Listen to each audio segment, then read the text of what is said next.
శ్రీమాత్రే నమ. భగవద్బంధువుడ నమస్సుమాంజలి. గురుదేవుల పాదపద్మాలకు శిరసాష్టు నమస్కారాలు. 22వ తారీఖు నుంచి చాలా చాలా ప్రత్యేకమైన రోజు.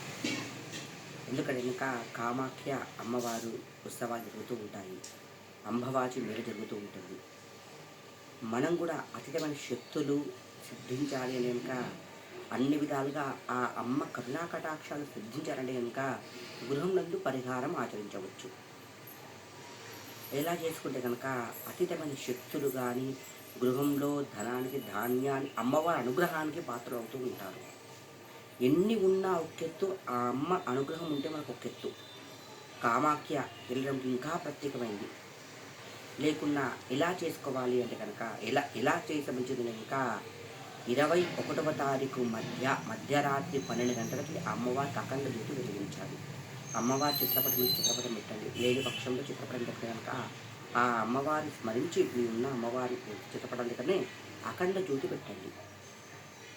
అఖండ జ్యోతి పెట్టి ఆ అమ్మవారికి మనసా వాచా కర్మను ధ్యానించండి.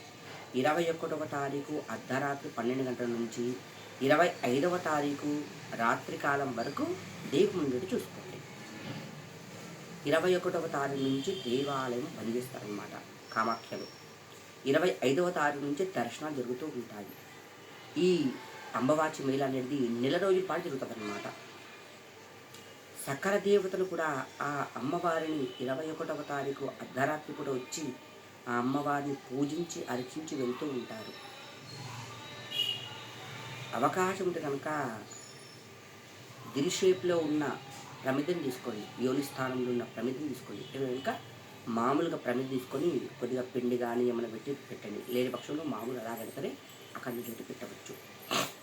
అయిన ఇంకా కింద మంచిగా ఆవు పేడతో నలికి 5 ముగ్గులు పెట్టి కొద్దిగా బియ్యాన్ని తమలపాకులు పెట్టి కొద్దిగా బియ్యాన్ని తీయండి. ధాన్యం ఇంకా మంచిది పోసి ఆ అమ్మవారికి అఖండ జ్యోతి పెట్టండి. మీరు దేవతామూర్తిని పెట్టుకోవచ్చు. అక్కడ ఇబ్బందికరంగా ఉంటే ఇంకో పక్కన ఆ చుట్టుపక్కల ఎక్కడైనా పెట్టచ్చు. పెట్టేసి కామాఖ్యలో ఉన్న అమ్మవారిని మనసా వాచా కర్మణ ధ్యానించండి. ఎందుకంటే కనుక ఇలాంటి ప్రత్యేకమైన ఎప్పుడూ ఉండదు.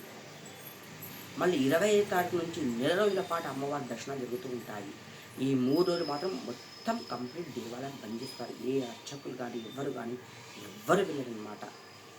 అంబవాచి మేళ చాలా ప్రత్యేకమైనదన్నమాట. ఈ సంవత్సరము వస్తుంది ఇంకా ప్రత్యేకమైనది. కావున ఎవరైనా సరే ఆ అమ్మ కరుణా కటాక్షాలు సిద్ధించాలి అంటే కనుక కామాఖ్యకి వెళ్ళండి. 25వ తారీఖు నుంచి నెల రోజుల పాటు ఎప్పుడు వెళ్ళినా సరే మంచిదే. లేని పక్షంలో ఇంట్లోనే సరే ఈ 3 రోజుల పాటు దీపం పెట్టండి. 21వ తారీఖు మధ్యరాత్రి 12 గంటల నుంచి 21 నైట్, 22 నైట్, 23 నైట్, 24 నైట్, 25వ తారీఖు వరకు దీపం వెళ్ళేటట్టు చూసుకోండి.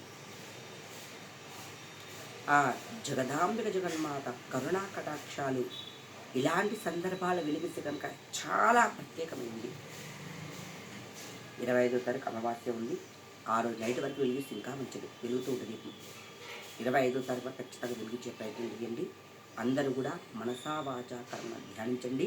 ఆ జగదీశ్వరి జగన్మాత ఆ కరుణా కటాక్షాలు అందరిపై ఉండాలని మనసా వాచా కర్మణ ధ్యానిస్తూ ఉన్నాను. శ్రీమాత్రే నమః.